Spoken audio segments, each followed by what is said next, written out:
Olá, meus amigos, boa noite a todos vocês que estão aqui presentes aqui na CETRAI, participando desse bate-papo. Esse bate-papo que nós vamos hoje conversar sobre assuntos, elucidações de diversos assuntos, onde nós vamos falar aqui de coronavírus, que é o assunto do momento, na Bahia, no Brasil e no mundo. Também vamos falar aqui sobre espiritualismo, espiritismo, sobre catolicismo, enfim, várias religiões. E eu convido a todos para acessar sempre o Net Bahia Notícia, onde vai estar esse vídeo, no Net Bahia Vídeos, né, que você já tem o endereço. E também nós estamos contando aqui com a participação das amigas, né, as pessoas que fazem parte da CETRAI. E é um bate-papo onde nós vamos hoje tentar responder algumas perguntas, né?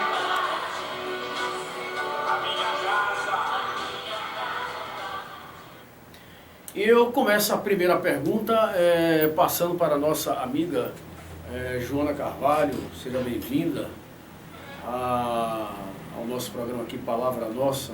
Aqui devemos a sua presença. Qual a dúvida que existe? Vamos ver se a gente consegue responder o que temos aí. Boa noite. Quero agradecer a todos por este momento. E em especial ao professor Sampaio, que está nos dando essa oportunidade.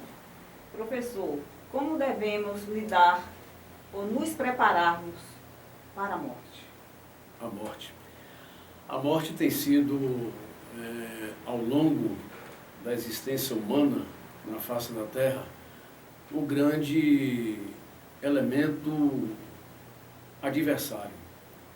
A morte, ao seu turno, eu diria a vocês que eu, por exemplo, eu estou preparado para morrer, mas não estou preparado para a morte. Estou preparado para deixar este mundo, porque preparado para isso eu já vivo 24 horas. Na verdade, eu sou um espiritualista. Seria um descalabro da minha parte aqui dizer que não, que estaria preparado para morrer. De modo que, para a morte, aliás. Como devemos nós nos preparar para a morte? Ora, se você vai fazer uma viagem,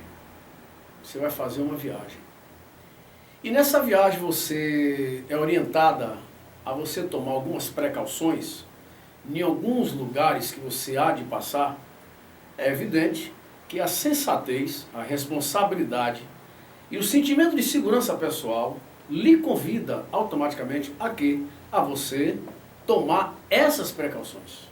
Não é verdade? E a morte, ela não é diferente. As pessoas não se preparam para a morte nem para morrer. São situações diferentes. Como é que você se prepara para a morte? Então, nessa viagem que você vai fazer, que você não conhece, o sensato é você se preparar para as adversidades que hão de vir. Então, o homem inteligente hoje, ele se prepara para morrer. Não só para morrer, como também para a morte, que é uma situação totalmente diferente. Como é que dá-se essa preparação? Dilatar a sua capacidade espiritual. Aonde? Dentro das religiões? Não, dentro da leitura, da cultura espiritual. Você se aproximar de você mesmo espiritualmente. Porque há pessoas, Joana, que são religiosas, mas não estão espiritualizadas. E tem outras que são espiritualizadas e não são religiosas, né? Então, essa preparação, ela deve se dar a partir da aceitação de que você não é eterno. Você é um elemento pleno, puro, verdadeiro, criado por um Deus magnânimo, sem definição aqui na Terra. E preparar-se para a morte é você aceitar a morte como um processo de transferência de plano, e não como o fim de tudo, acreditando que a morte termina na sepultura, né? Todas as religiões, não especificamente aquela que estuda a morte, né, ou pós-morte, como é o espiritismo, o budismo e algumas outras, a morte, ela é um prêmio para aqueles que aqui vêm. E se você não tem certeza, não acredita que há uma vida após a morte, então se prepare para aquilo que você não conhece. Este é o mais sensato. E como é que você prepara-se? Orando, vigiando, corrigindo-se todo dia. E quando você vê que uma doença, um problema, algo iminente está se aproximando de você, que você acha que você vai morrer, que você não vai escapar, então prepare-se para outro mundo, enxergando que você vai continuar a viver. E isso já é uma preparação, a admissão da própria morte. E o professor acredita na vida após a morte? Se eu não acreditasse, eu estaria contradizendo tudo que eu já escrevi, tudo que eu já disse e tudo que eu prego. É claro que eu acredito. Até porque eu não acredito numa morte plena, uma morte efetiva, porque eu sou um espírito, uma alma criada por Deus e que existo desde quando Ele criou. Eu não nasci no ventre de minha mãe, que hoje ocupa o plano espiritual, graças a Deus, retornou à pátria há poucos meses, né? Eu creio na morte, eu acredito na morte e eu vejo a morte assim como um processo de mudança, de ratificação, de retificação para cada um de nós. Se todos enxergassem a morte como eu enxergo, a morte na verdade não existe. Ela é puro e o explícito boato. Muito obrigado. Eu agora gostaria que você parece que quer fazer uma pergunta, né, Tânia? Então, pode se manifestar, por favor. Boa noite a todos. Grata a todos por estar aqui. E a minha primeira pergunta é a seguinte. Professor Aloysio, na sua opinião, até que ponto as explanações bíblicas podem contribuir para a evolução espiritual do homem nos tempos atuais? Tânia, veja bem, é uma pergunta interessante essa sua e nos convida a remeter ao seguinte, eu lhe faço uma contra-pergunta. Essas explanações, se o que está escrito nas Escrituras, ou as explanações feitas por aqueles que se propunham a publicar, a divulgar, a difundir o que está na Bíblia? Na Escritura. O que está na Escritura, as explanações, até que ponto, da Bíblia. Até que ponto ela influi... Os capítulos, os versículos. Sim, todo o conteúdo bíblico. Conteúdo bíblico. Sim, até que ponto ela influi... Influi na evolução espiritual do ser humano. Na evolução espiritual do ser humano. Vamos generalizar toda a literatura de um modo geral, não especificamente as Escrituras. As Escrituras, ela é uma composição por excelência única, ela é una, pura e verdadeira, tá? Porque, muito embora tenha sido escrita por homens, comprometido com a palavra, com o Criador, que vieram escrever por inspiração, a influência dessas explanações, desse conteúdo, tem, sobretudo, servido de um freio contentor e amortecedor da humanidade. As explanações bíblicas, ela modificou o mundo. Se você fizer uma viagem aos anos, ao século XV por aí, lá por 1400 alguma coisa, quando Martin Luther, o alemão, o mais conhecido como Martinho Lutero, ele vai provocar, né, toda difusão da Bíblia, ele vai buscar a Bíblia lá no fundo e ele causa o protestantismo, ele faz onde nasceu o protestantismo, tá? E Lutero, ele mostra uma nova Bíblia para o mundo, porque existia naquela época um poder detentor das Escrituras Sagradas. E a Bíblia, ela não só modifica, não esclarece, como também ela transforma o homem. Porque, Tânia, a Bíblia, vamos entender desde então que ela não é um livro religioso. Ela não é um livro, apesar de que seja ultra sagrado, mas ela não é um livro religioso. Ela é um livro de todas as ciências, de todo o conhecimento humano. Mas, para você entender, você tem que conhecer o Código Bíblico, que já é um outro assunto e nós não vamos entrar agora.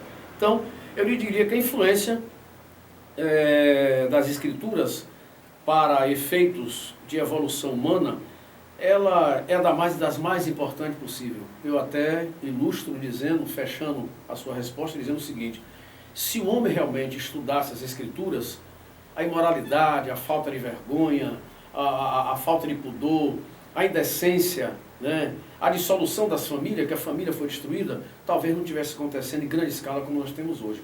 Antigamente, um jovem casava e o casamento durava 50 anos. Hoje, o casamento do jovem casa dura 5 dias. E quando dura? Alguns, né? Obrigada. Não há de quê. Mas seja bem-vinda, minha amiga Emília Oliveira. Muito obrigado por ter comparecido. Boa noite. Eu agradeço por fazer parte desse grupo. Nós é que agradecemos, né? Porque esse grupo nosso é um grupo assim, não vou dizer inusitado, que eu estaria gavando a palavra que fala, né? Não é assim a palavra que fala? Gavando toco com a coruja? Não é assim que fala no interior? Gabando. Gabando. No popular, né? É, gabando, no meu interior falava assim, gavando o toco com a coruja. A né? coruja gabando o toco. É, então puxando sardinha para sua lata. São ditados populares que de repente a gente, né? Então, mas Emília, Professor Aloysio, pois não. gostaria de saber se alguém pode sentir que está sendo observado espiritualmente em um ambiente. Ah, mas isso acontece 24 horas por dia. Nós aqui agora, nesse momento, estamos sendo plenamente observados, porque o plano espiritual, ele tem uma sintonia com o material de uma forma assim, muito automática, muito afinada, né? Porque o que é o plano material? É uma continuação do espiritual. Nós somos uma continuação do plano espiritual. Tudo que há aqui foram cópias que nós trouxemos de lá para cá. Esta sala, por exemplo, que foi projetada por vocês, muito bonitinho, mas nós projetamos toda essa arte que foi colocada aqui, montando a sala do Apocalipse. Isso aqui certamente já tem em outro lugar. Nós podemos ter visto em algum lugar aqui, que a gente visitou, alguma coisa assim, que a gente já foi em muitas igrejas, né? Mas nós somos observados, Emília, 24 horas por dia. Aí você perguntaria, consequentemente, e como nós podemos identificar essa observação? Como é que a gente pode identificar que estamos sendo observados? Aí você vai para a sensibilidade espiritual. E há pessoas que têm o dom, são sensitivos, sentem a presença daqueles que já habitaram aqui esse plano, e eles vêm e se mostram presentes para cada um de nós. Principalmente para aqueles que têm o dom da visão, né? Que é chamado os videntes e clarividentes, né? Mas a gente continua com a próxima pergunta. Temos alguma pergunta? Professor, até o final da pandemia, existe uma estimativa do número de óbitos e qual é o cavalo do Apocalipse que está reinando neste período? Olha, veja bem, eu gostaria que vocês me dessem aí as escrituras, por gentileza, está até aqui, né? Eu costumo sempre, quando eu falo em Bíblia e Apocalipse, quando eu vou dar alguma referência, eu gosto sempre de partir para as escrituras sagradas, né? E aqui nós temos a resposta do que você necessariamente, nesse momento, vem falar, né? Então veja bem, presta atenção, olha aqui, ó. A resposta do que você pede, você fala até quantos nós vamos chegar? Se tem assim uma estimativa do número de óbitos até o final da Hoje, pandemia. dia 15, nós estamos gravando esse programa hoje, dia 15, não é verdade? Dia 15 de junho, tá? Metade do mês, do ano 2020, próximo agora das 18 horas.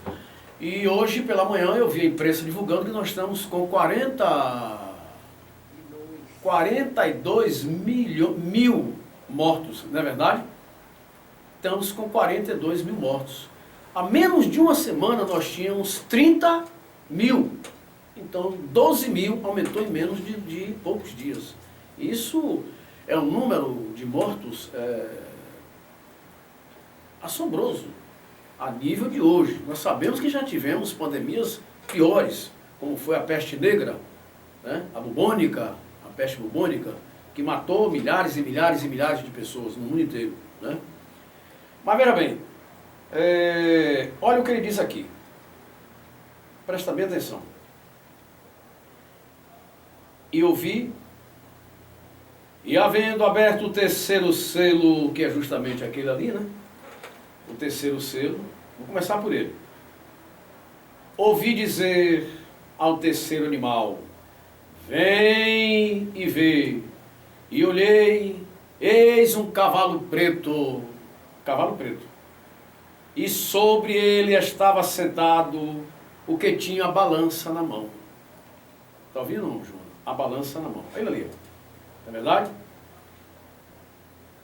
E 3 medidas de cevada por um dinheiro. 3 medidas de cevada por um dinheiro, é o que ele dizia. E não danifiques o azeite nem o vinho. E havendo aberto o quarto selo, ouvi a voz do animal que dizia, vem, vem, e olhei um cavalo amarelo. e o que estava sentado sobre ele tinha o nome de morte, o nome de morte. E o inferno seguia, e foi-lhes dado poder para matar a quarta parte da terra, com a espada, e com fome, e com peste, e com as feras da terra. Jonas, respondendo sua pergunta, o cavalo preto e o amarelo, ele define toda a situação das mazelas humanas. Eu chamo os que são os 4 flagelos da humanidade, né? Não seria bem ainda o Armagedon, mas é o apocalipse verdadeiro. O que nós estamos tendo aí, eu lhe diria que não é um castigo apocalíptico. Não vamos entender assim. Não é um castigo apocalíptico, como muita gente está pregando aí erroneamente, dizendo que é castigo de Deus o coronavírus. Não. Não. Mas é necessário que nós passemos por este processo trágico, esse processo pandêmico que assola todos os continentes, né? Hoje o Brasil, infelizmente, é o campeão mundial de mortos infectados, de sintomáticos e assintomáticos. Quer dizer, toda a desgraça caiu aqui. Tal como caiu na China, a China voltou, tem uma recaída. Estados Unidos já está descendo. Então, quando é que a gente vai poder baixar o nosso? Sabe Deus, né? Então, essa questão de, primeiro respondendo a sua primeira pergunta, quantos nós vamos chegar? Eu lhe digo, pelo meu pobre conhecimento e um pouco de estatística que eu conheço, que eu sou formado também na área, contabilidade, sou obrigado a conhecer, eu presumo que nós ultrapassaremos 50 mil mortos. Nós vamos ultrapassar os 50 mil mortos, infelizmente. Tenho certeza disso. E há de se convir o seguinte, coronavírus não vai acabar agora. Não vai acabar em 2020, não vai acabar em 2021, nem 22, nem 23, nem 24. Prepare-se, preparemos para chegarmos a 2030 com o coronavírus. Tal como a hanseníase que está aqui até hoje, tal como a tuberculose que não foi erradicada, tal como o sarampo, tal como a catapora, tal como a varíola e a meningite. Doenças infecto-contagiosas que não foram erradicadas. E o coronavírus pegou todo mundo de surpresa, governos e a sociedade civil comum. E a sociedade civil comum. Então, não é uma praga apocalíptica, é definido pelo Apocalipse, mas não é uma situação de Apocalipse. Não é verdade? Então, que está aqui o cavalo amarelo, que define que terá peste na terra, ele não diz que vão pagar pela peste ou pela fome, não. Ele diz que haverá peste e fome. Olha a colocação, como ele coloca. Ele prenuncia os fatos. Ele não diz que vai acontecer porque você errou. Não. Como Isaías, como Ezequiel, como Daniel, Jeremias, outros profetas, falam e prediz a resposta de Deus para a contradição humana quando ela acontece. Mas, dando continuidade, respondi sua pergunta? Obrigado. Ok. Muito bem explicado. Mas, dando a sequência, você parece que quer fazer uma pergunta, não foi? Sim, vamos lá. Professor Aloísio, de que forma a CETRAI pode contribuir atualmente para o ecumenismo? Uma pergunta ótima. A CETRAI já é ecumênica, porque nós somos ecumênicos. Aqui nós temos católico, temos espírita, umbandista e não sei se temos feticista. Temos pessoas aqui, admiradores de todos os segmentos, né? Tantos que estão presentes como os que estão ausentes, que são acompanhantes, compartilhantes da comunidade de estudos e tratamentos espirituais, de estudos e tratamentos cristãos, de estudos e tratamentos espirituais. Como é que nós podemos contribuir para o ecumenismo? Já estamos contribuindo aqui, levando essas imagens para o mundo, né? Então, tão logo o mundo vai assistir esse bate-papo nosso aqui dentro da CETRAI. Então, ilustrando ainda o que você perguntou, Tânia, o nosso ecumenismo, na verdade, ele é irrestrito. Por que ele é restrito? Nós, ao mesmo tempo que nós recebemos aqui na CETRAI o presbiteriano, nós vamos aplaudir o católico. Do mesmo jeito que nós recebemos aqui o budista, nós vamos receber o do Seixonoe. Se a gente aqui vai abraçar um bandista, vamos também abraçar o batista. Se a gente aqui puxa a cadeira e convida para sentar o adventista do sétimo dia, vamos chamar também aqueles que estão defendendo as seitas de Quimbanda, que é o Candomblé, que aliás é uma grande cultura no nosso mundo, principalmente no nosso país, e muito particular na Bahia. Então isso é a CETRAI, falar todos os idiomas e mostrar para todos os idiomas que o Deus é um só. Eu admiro muito lá na Umbanda, o nosso irmão preto velho, né, o Germano, quando ele diz, ele fala de uma maneira muito humilde, né, ele fala assim: moço, são um bocado de caminho no mato grande e que leva todo mundo a uma só lagoa para beber da mesma fonte. Sabe qual é a lagoa que ele fala? É o Deus. Sabe qual é a fonte? É a doutrina. Todo mundo está pregando, fazendo, acontecendo. Todo mundo prega o mesmo Deus e a mesma coisa. Pois não? Aproveitando a esse gancho, eu gostaria de acrescentar o seguinte e fazer mais uma pergunta.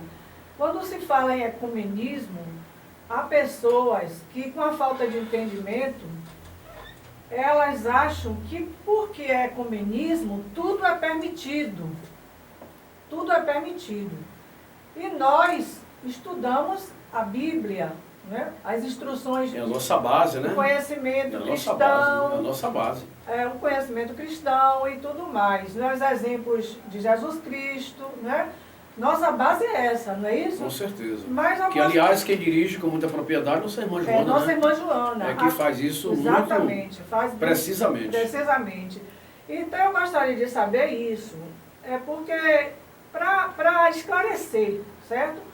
Porque há pessoas assim, que quando fala ecumenismo, elas acham que é porque a casa é aberta a tudo e tudo é permitido dentro da casa. Elas não o que não entendem. é, né? O que não Elas é, não entendem. Então, o que é que o senhor, professor Aloysio, tem a acrescentar a respeito disso? Olha, veja bem, concordo plenamente com você, Tânia, porque o ecumenismo sempre enfrentou, principalmente o irrestrito. O ecumenismo irrestrito sempre teve problemas. Se você fizer um levantamento pregresso da vida de Jesus, você vai ver que na essência da sua prática, Jesus era ecumênico. Jesus não teve religião. Né? Nós vamos ver aqui, no livro de Efésios, né? Me coloca em Efésios 4, por favor. Nós vamos ver no livro de Efésios o que é que ele fala na realidade. O que é que ele diz?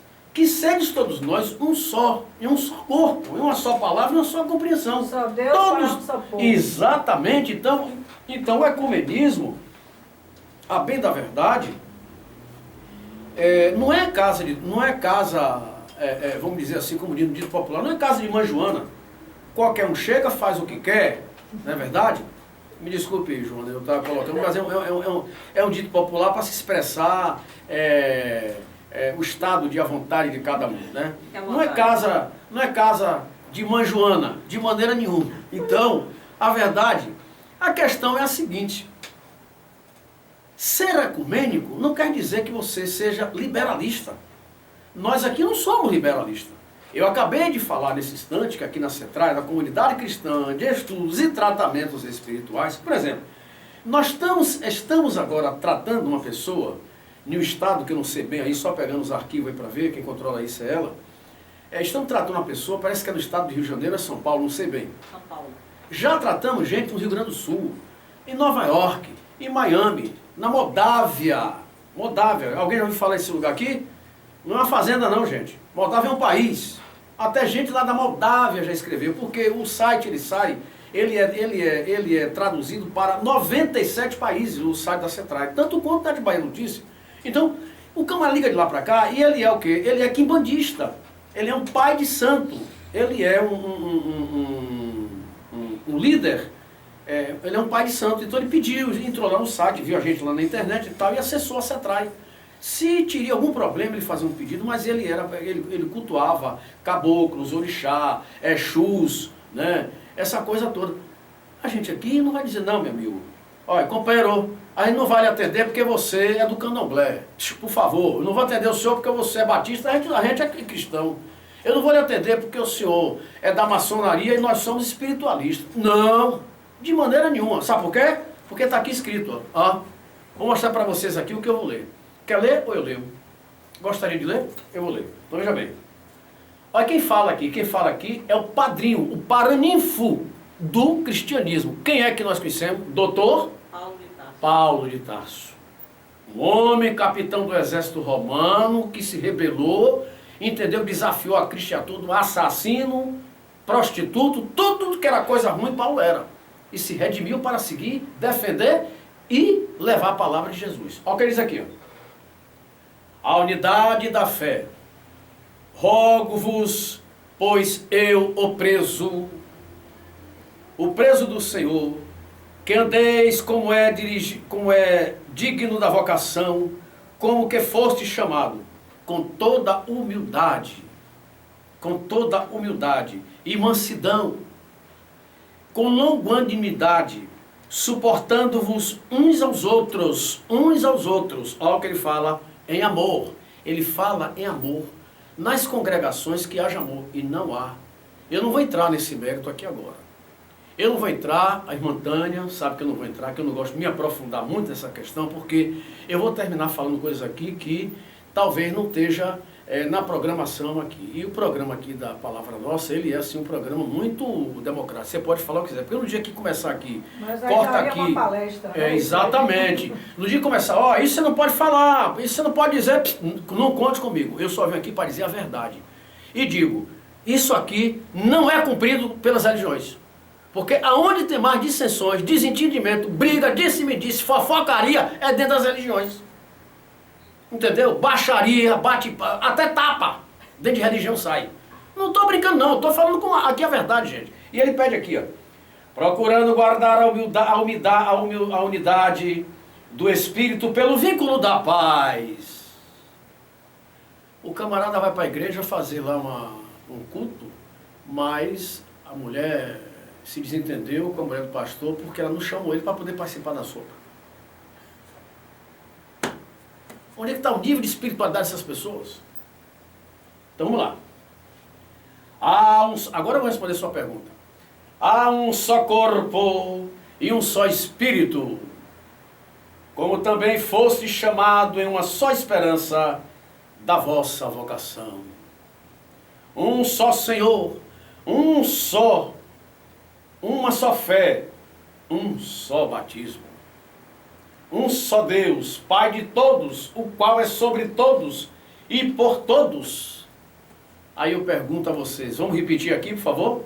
O slogan da CETRAI: Deus está presente. Ele está no meio de nós. Um só Deus Para um só povo. e uma convicção. Sempre. Palavras sagradas. Viva Jesus eternamente. Amém e graças a Deus. Isso é que nós chamamos de ecumenismo. Este que é o ecumenismo que a gente prega. Então, o nosso ecumenismo irrestrito não quer dizer porta escancarada, não, sem dobradiça, não, que a porta caiu não fecha mais. Não, o nosso ecumenismo ele é um ecumenismo líquido, puro, verdadeiro, balizado nas escrituras sagradas que está aqui. Então nós copiamos ao Cristo, ao professor do cristianismo, que é Dr. Paulo de Tarso, né? Ok? Mas vamos lá, nossa amiga Emília. Obrigada. Não há de quê? Professor, pós-pandemia, como fica o universo e a Terra após pandemia?